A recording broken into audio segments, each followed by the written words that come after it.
J'ai acheté une laverie. 2 mois après, un concurrent ouvre. Puis, un deuxième. Beaucoup verraient ça comme un problème. Moi, je vois surtout une situation entrepreneuriale intéressante à analyser. Aujourd'hui, dans ce journal de bord, je vais vous expliquer comment je gère ça et pourquoi la concurrence ne doit pas forcément vous faire peur. Pour que vous compreniez bien la situation, je vais vous donner les chiffres.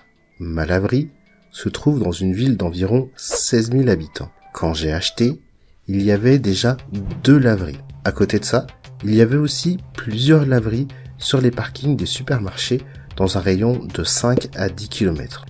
2 mois après mon rachat, une 3e laverie a ouvert. Et aujourd'hui, pendant que je tourne cette vidéo, une 4e est en train de finir son installation. Concrètement, dans une ville de 16 000 habitants, on va bientôt se retrouver avec 4 laveries. Et forcément, la première réaction quand on voit ça, elle est humaine. Quand j'ai vu la 3e laverie arriver, ma première pensée a été simple. Ça va me prendre des clients. Ça va être plus compliqué. Et c'est normal de penser comme ça.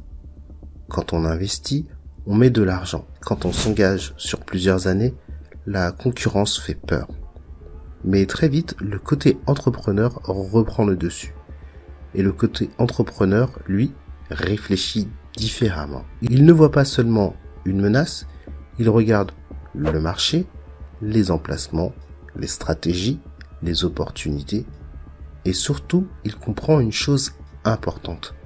La concurrence n'est pas forcément un ennemi. Si vous vous reconnaissez dans cette réaction, laissez un like. Ça m'aide vraiment à savoir que ce contenu vous parle. La première question que je me pose, c'est simplement est-ce que le marché peut absorber autant de laveries?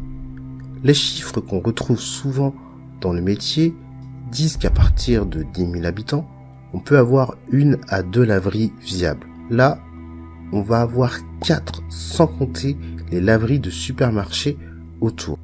Donc, forcément, la question se pose. Est-ce que tout le monde a fait une étude de marché solide? Est-ce qu'on leur a présenté la réalité du terrain? Ou est-ce qu'on leur a vendu une vision trop optimiste? Je ne sais pas. C'est une question que je compte leur poser directement quand je les rencontrerai. Parce que dans ce business, l'emplacement est essentiel. Et l'emplacement, ça ne se rattrape pas après. Tu peux avoir le meilleur matériel du marché, les prix les plus compétitifs, une communication au top. Si tu es dans une rue que personne ne fréquente naturellement, tu vas te battre pour chaque client tous les jours. Par exemple, la 4e laverie qui vient d'ouvrir est sur un axe principal, avec du passage, du stationnement, bref, une rue vivante quoi. Les gens la voient en passant naturellement, sans effort de leur part. Honnêtement, elle a de bonnes chances de fonctionner. La 3e laverie, ouverte en octobre, est dans une rue beaucoup moins passante. Elle doit aller chercher ses clients activement. Réseaux sociaux, bouche à oreille, flyers, communication locale. Et maintenant, elle se retrouve avec une concurrence directe, dans un quartier très proche. 2 laveries qui ciblent potentiellement la même clientèle dans le même périmètre. Là, ça devient plus compliqué. Ce n'est pas une critique, c'est juste une analyse économique du terrain. Il y a un risque que beaucoup de nouveaux propriétaires n'anticipent pas vraiment avant de se lancer. Une laverie ancienne qui a plus de 10 ans n'a souvent plus de crédit à rembourser. Elle a déjà sa clientèle, son matériel est amorti, ses charges fixes sont stables et maîtrisées. Elle peut décider du jour au lendemain de baisser ses prix. Et elle peut le faire précisément pour te mettre en difficulté. Toi, tu arrives avec une laverie neuve. Les machines, elles vont coûter à minima 5 €. Tu as un crédit sur plusieurs années, tu as des charges qui sont importantes. Et l'ancienne laverie passe de 5 € à 4,50 €. Beaucoup de clients vont aller au prix. Pas tous. Certains préféreront toujours une laverie propre, moderne, voire bien équipée. Mais beaucoup iront au moins cher. C'est humain, c'est logique. Et toi, tu dois continuer à rembourser ton investissement quoi qu'il arrive. C'est une pression économique réelle que peu de gens calculent vraiment avant de se lancer. C'est pour ça qu'on voit parfois des laveries neufs se revendre après 2 ou 3 ans sur des sites comme le Bon Coin. Les vendeurs donnent rarement les vraies raisons. Mais entre les lignes, on comprend souvent que ça ne tourne pas toujours comme prévu.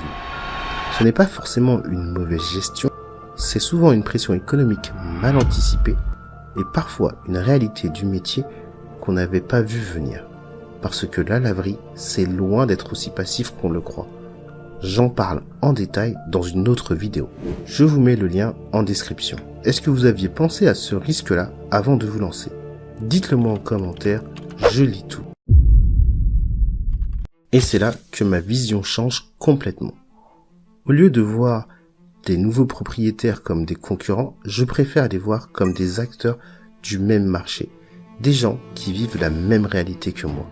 Les mêmes questions, les mêmes décisions, les mêmes incertitudes au quotidien. Mon objectif, c'est simple. Aller les rencontrer, discuter avec eux, créer une relation normale entre propriétaires. Parce que dans ce métier, on peut échanger sur beaucoup de choses. Les machines, les fournisseurs, les problèmes techniques, les solutions, les retours d'expérience. Une discussion entre propriétaires peut parfois faire gagner beaucoup de temps et éviter des erreurs. Et surtout, je m'inclus complètement dans cette vision entrepreneuriale. Si un jour l'un d'eux souhaite vendre sa laverie, je veux être le premier au courant. Et si un jour moi aussi je dois vendre, je préfère vendre à quelqu'un que je connais et en qui j'ai confiance. Pas d'intermédiaire, pas de frais d'agence, pas de mise en vente publique sur Internet. Juste une discussion directe entre entrepreneurs qui se connaissent. Parce qu'au final, on est tous sur le même marché. Et construire une relation aujourd'hui, ça peut devenir une opportunité demain. Donc, il y a 2 messages importants à retenir. Premier message. Si vous êtes déjà propriétaire de laverie, ne voyez pas les autres propriétaires comme des ennemis. Ce sont des partenaires potentiels. Prenez contact avec eux, échangez, créez du lien. Deuxième message. Si vous voulez vous lancer dans ce business, prenez le temps de parler avec des propriétaires. Regardez des vidéos, analysez le marché, posez des questions. Le terrain vaut toujours plus que la théorie. Si cette vidéo vous a apporté quelque chose, un like, un commentaire ou un abonnement, c'est ce qui me donne envie de continuer à partager. Sur cette chaîne, je vais continuer à partager la réalité du métier de propriétaire de laverie et de l'évolution de mes diverses activités. Ce qui marche, ce qui est difficile et les décisions que je prends sur le terrain. Si ce type de contenu vous intéresse, vous pouvez vous abonner pour suivre mes aventures dans ce journal de bord. Je vous dis à très bientôt dans une prochaine vidéo.